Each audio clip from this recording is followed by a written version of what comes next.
என்னிடம் முழு பொறுமையை காட்டினார் ஆண்டவரே. புனித பவுலடியார் பது கனிவையும் இரக்கத்தையும் பொறுமையும் முழுமையாக சுவை அனுபவித்தவர். சவுலாய் அவர் வாழ்ந்த பொழுது எப்பேற்பட்ட யூதய வெறியராய் இருந்தார். உம்மை வெறுத்தார்.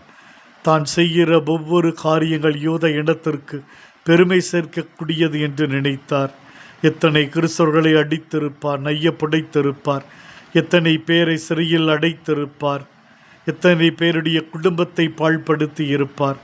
இவையெல்லாம் ஒரு பாவமாக தெரியவில்லை. இந்த கொடூர செயல்களால் அவர் அகமகிழ்ந்தார். ஆண்டவரே, இவ்வாறு அவர் இந்த கொடூர செயலை செய்ய புறப்பட்டு வரும் பொழுது நீர் அவரை ஆட்கொண்டீர், கீழே தள்ளினீர், புழுதியை பார்க்க வைத்தீர். நான் புழுதிக்கு சாம்பலுக்கு ஒப்பானவன் என்று உணர்த்தினீர். தன்னால் எல்லாம் செய்ய முடியும் என்று நினைத்தவரின் பார்வையை போக்கி அடுத்தவரின் துணையில்லாமல் வாழ முடியாது என்று உணர்த்தினீர். நீ துன்புறுத்தும் இயேசு நான் தான் என்ன சொன்னதோடு அல்லாமல் கசையடி, சிலுவை, தடிகளால் அடிக்கப்படுதல், சிறைச்சாலை, பசி, பட்டினி, தனிமை என்று பல விதங்களிலே அடுக்கடுக்கான துன்பங்களை நம்பிக்கையின் குரலொளியால் நீர் எடுத்துக்கொண்டீர்.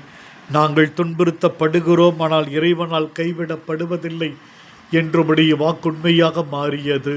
எங்கள் துன்பத்திலும் எங்கள் கூட இருந்தருளும் இயேசுவே.